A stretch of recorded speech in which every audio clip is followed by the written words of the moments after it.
Okay, what we're going to do now is we're going to I'm going to show you a little tutorial how to find the range, variance, and standard deviation using a graphing calculator. Now, as I said it out loud, the range, in fact, we don't really need a graphing calculator. The range is just the biggest number minus the smallest number.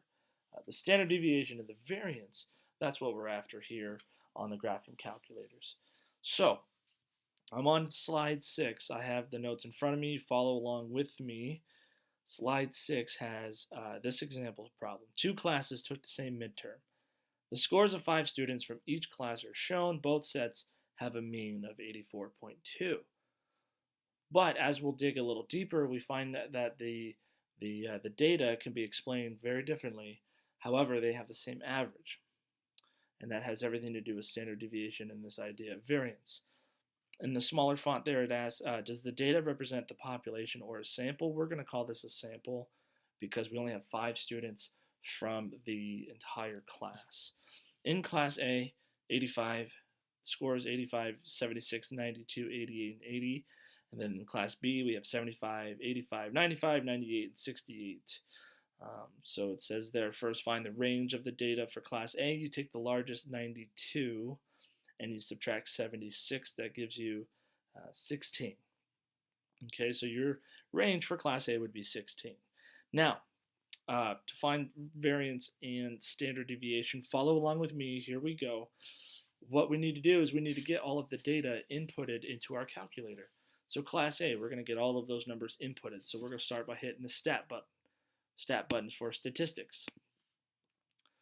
And then we'll hit enter.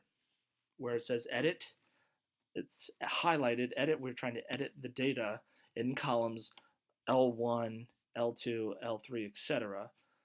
If you have numbers, if you have anything in the column L1, we need to clear it out. You need to clear it out so you can put your own stuff in there. Easy way to clear it out is to scroll up to L1. L1 is highlighted at the very top. Once the whole set is highlighted, you hit this clear button, followed by enter. Now everything's gone.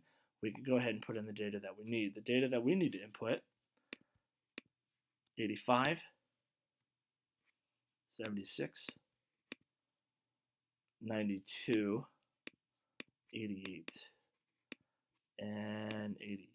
So there's our data.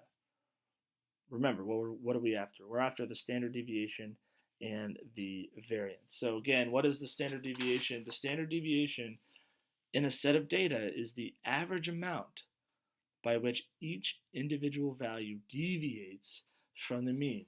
Basically, it describes how spread out or how compact a set of data is. And we'll get more into that starting Monday in this idea of the distributions of data and skewed distributions versus normal and all that stuff. So we're after the standard deviation right now for Class A.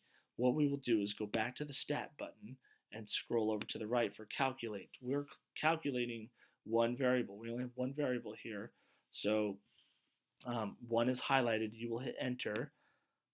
And this is important. You want to make sure that you have the right list. Let's say all of your data was in L2 for some reason. You would clear that out and hit second, which is your shift button, and then down below the numbers 1, 2, 3, 4, 5, 6 in the background have L1, L2, L3, L4, L5, and L6. So let's say for whatever reason, maybe you put all of your data in L3. That's where you can go and put your data in there.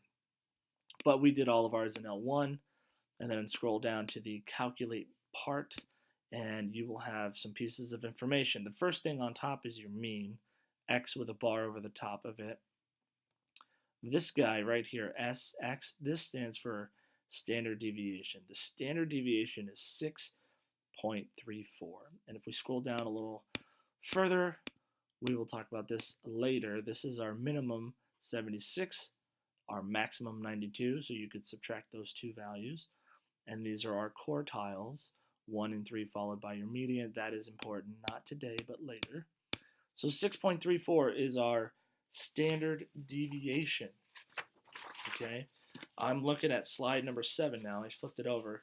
The standard deviation is 6.34. The variance is the standard deviation, 6.34, squared. So remember, it was the square root of the variance is the standard deviation. Okay, the variance is the standard deviation squared. So 6.34 squared is 40.2. Now it asks you in the next slide, slide 8, find the range, standard deviation, and variance for class B. Okay, I'm going to go ahead and do that with you, or you can pause the video, do it by yourself. And so let's do that. We're going to go back to stat, edit. Now instead of erasing everything in L1, I'll go over in the other column and input 75, 85, 95, 98, and 68. So these are the data items from class B. And we go back to the stat menu, over to calculate. But this was that important part. Instead of L1, I just put all of my data items in L2. So make sure you change that. And if you can, it's totally fine. You can go back to L1, erase all of those, put all your new data in L1, and then go ahead to calculate. That's fine. There's nothing wrong with that. But I don't know. I guess I'm just weird. I just put it in the other column. X bar is the mean. Notice the mean is the exact same, but we're going to see something kind of cool. The SX 12.8. The standard deviation is 12.8. So let's go to our 12.8. Go back to our home screen so we can do this calculation to find our variance. Our variance is 163.8. It says, what does this mean? We have a standard deviation of 12.8 in Class B. Well, the Class A's standard deviation was 6.34. It was nearly half. And the variance is much larger, from 40.2 up to 163.8. What does it mean? It says, since the sample standard deviation of Class A is 6.3 and the sample standard deviation of Class B is 12.8, that means there is more variability in the sample scores from Class B from Class A. The data items, on average, vary more in Class B than they do in Class A. That's what we want you guys to get from this type of problem where we compare two different sets of data with the same average.